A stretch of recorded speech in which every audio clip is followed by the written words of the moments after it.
In today's video, we're talking about 7 players that I am drafting everywhere in fantasy football right now. Players that I have ultimate 100% conviction on this fantasy football season. Starting off with a rookie who you're going to have to draft either the first or second round.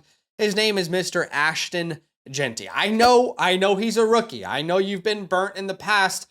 I don't care because history tells us we shouldn't care, specifically with a prospect like Ashton Jeanty. Here's every running back drafted in the top 10 in the NFL draft since 2014, over a decade of a sample size.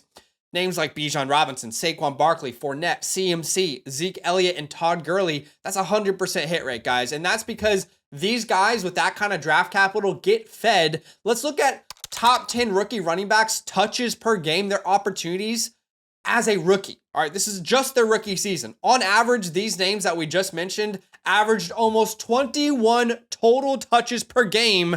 You draft them that high, they're very good prospects. You shouldn't give someone else the work, and they get fed workhorse type of usage. There were only 5 players last year with more touches per game. Those names were Saquon, Taylor, Kyron, Bijan, and Kamara.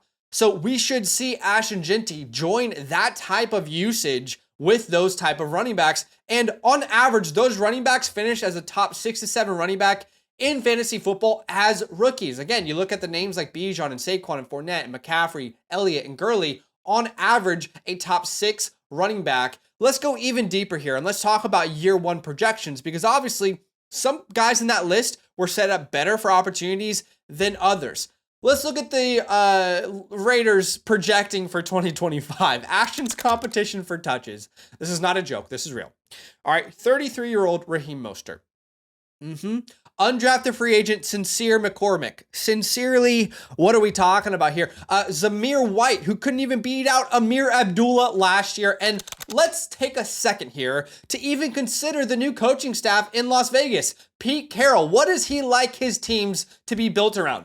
Great defenses and a monster run game. The 2 years that Pete Carroll made the Super Bowl in Seattle, they were top 2 in rushing attempts per game in both of those seasons. We have historic draft capital. We have the identity of a Pete Carroll offense, and we have a lack of any true competition. How in the world does Ashton Jeanty not average over 20 touches per game in his rookie season? Well, the only running backs from that previous list that we brought to you that averaged over 20 touches per game were Saquon, Fournette, and Zeke Elliott. And on average, those guys finished as a top 4 running back in fantasy football. I understand the risk. I understand you could be drafting him at his ceiling. Guys, that is typically the case when you're drafting someone in the first or second round. Of course, you're drafting them at their ceiling. That's why they're in the first or second round, all right? I'm all in on Mr. Jeanty. All right, wide receiver that I am all in on. In fact, I love to start my draft with an Ashton Jeanty and with this name.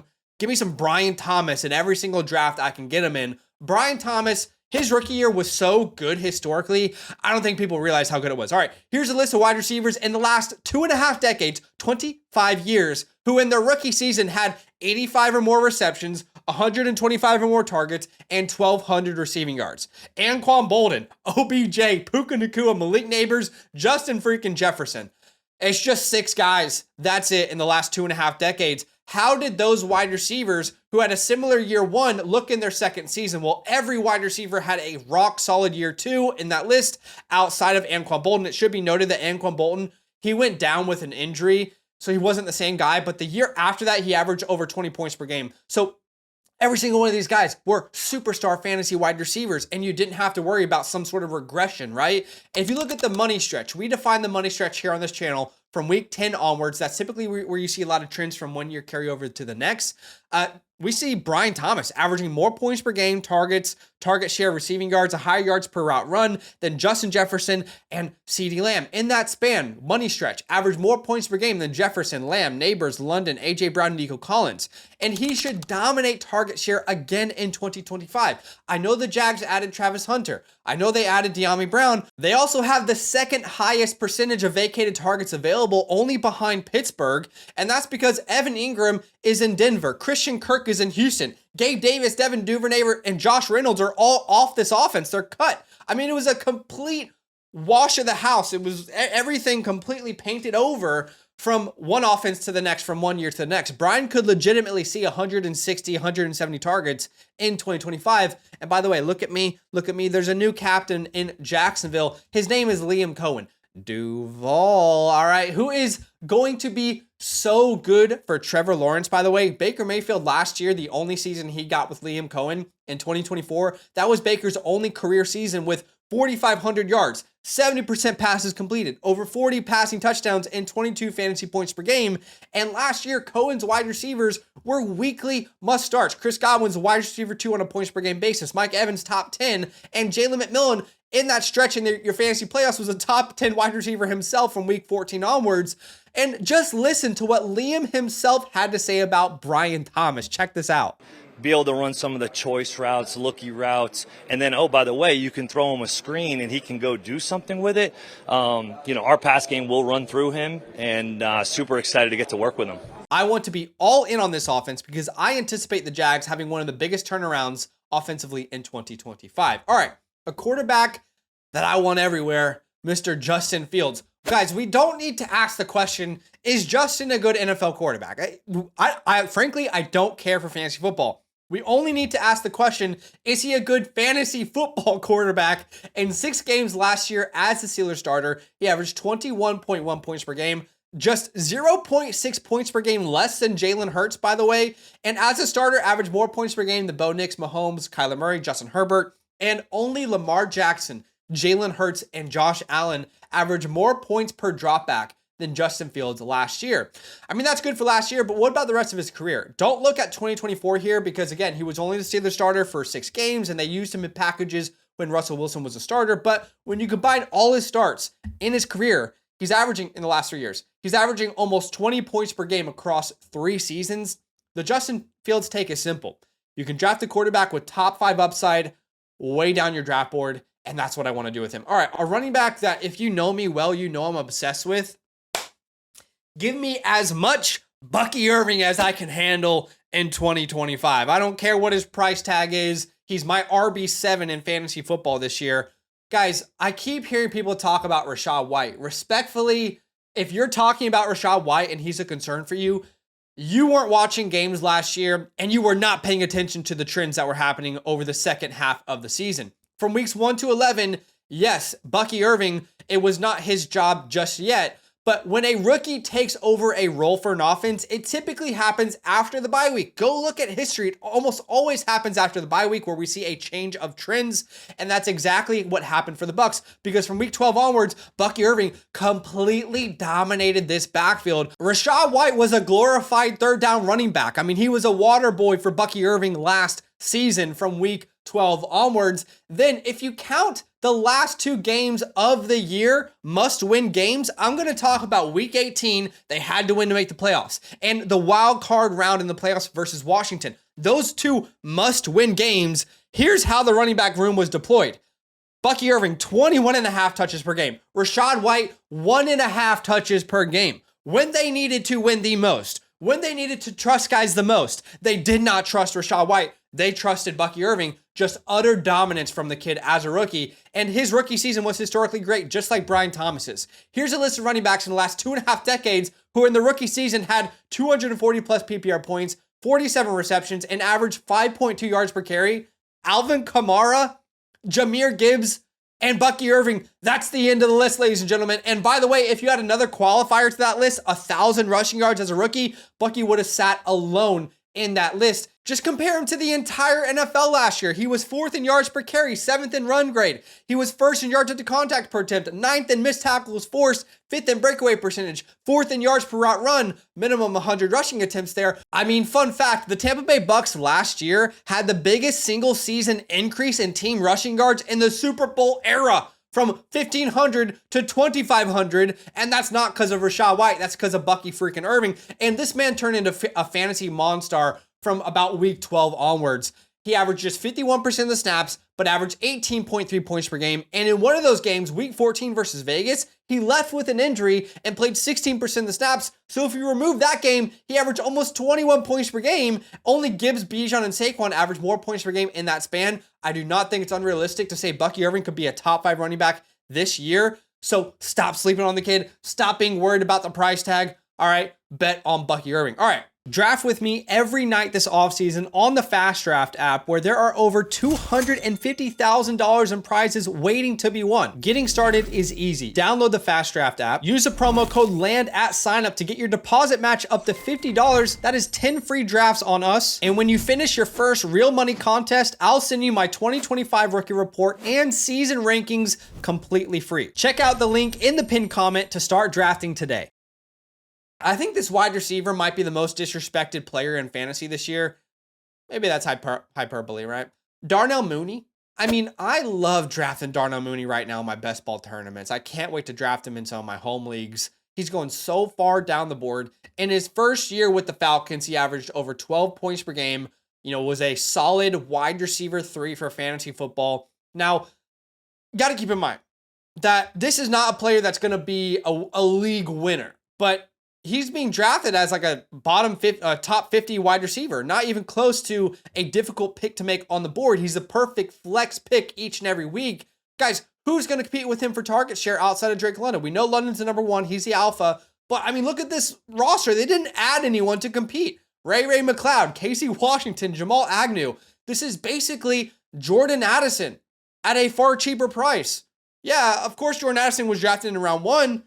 We all know how good he is, but he still has a rookie quarterback, Michael Penix, young quarterback, and he's still the number 2 in a high-powered offense. I mean, Mooney will be very important for Penix's success in his sophomore season, specifically to stretch the field.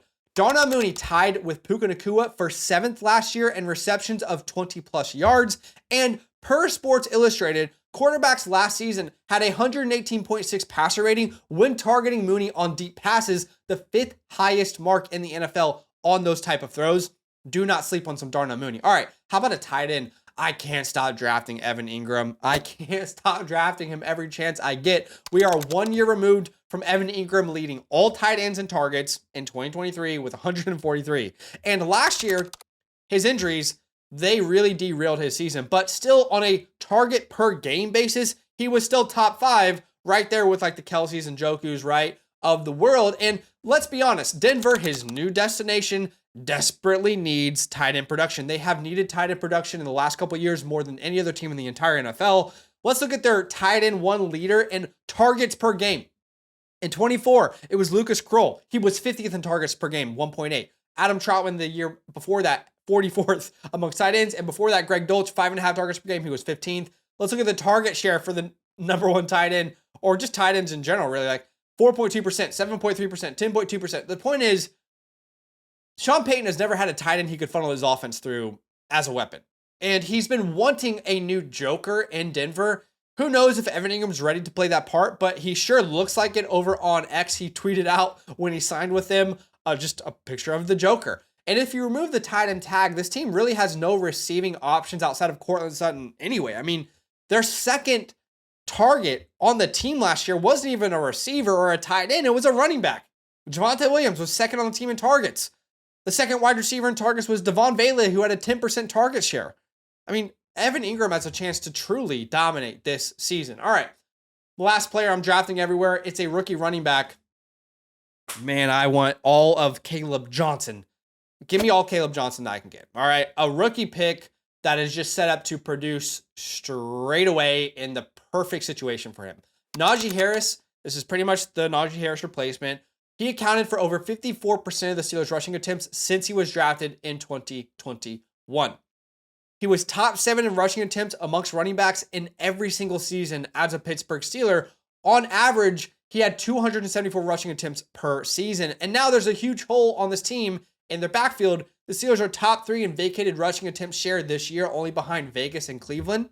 And let's be real, the most obvious name on this roster to fill that hole, to fill that void, no disrespect to Jalen Warren, okay? But the most obvious name to me is Caleb Johnson. You can't give Jalen Warren 250 carries in an offense. And even better, the offense is built around the run game in general, right? We know this in Pittsburgh, top 10 in rushing attempts per game as a team every single year in the past 3 seasons. And Caleb Johnson has already shown us time and time again at Iowa. By the way, if you know anything about Iowa, the college team as an offense, they do not have a passing attack.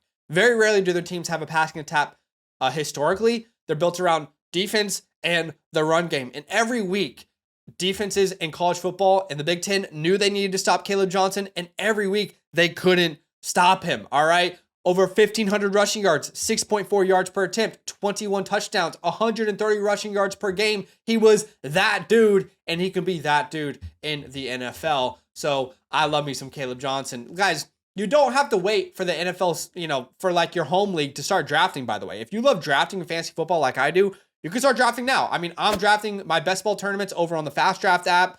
The Rabbit just released 15 round start 8 1 quarterback tournament. It just released this month. It's already almost 50% full. 50K prize pool, no rake, 20-second clock. Here's a monster I built with Justin Fields. I waited on Justin Fields in round 2. We took Bowers in round 2. Then we took Jacobs, Hampton, Etienne, Neighbors, Tyreek Hill, Pickens, Waddle, Golden, Ayuk, and of course finished it off with one of our favorite players, Justin Fields, in round 9. The earlier you draft on FastDraft, the better you can exploit their ADP. Use my promo code LAND when you download the app. Get your deposit matched up to $50, and then I'm going to send you my cheat sheet for free via email after that, so you can use it throughout the 2025 season.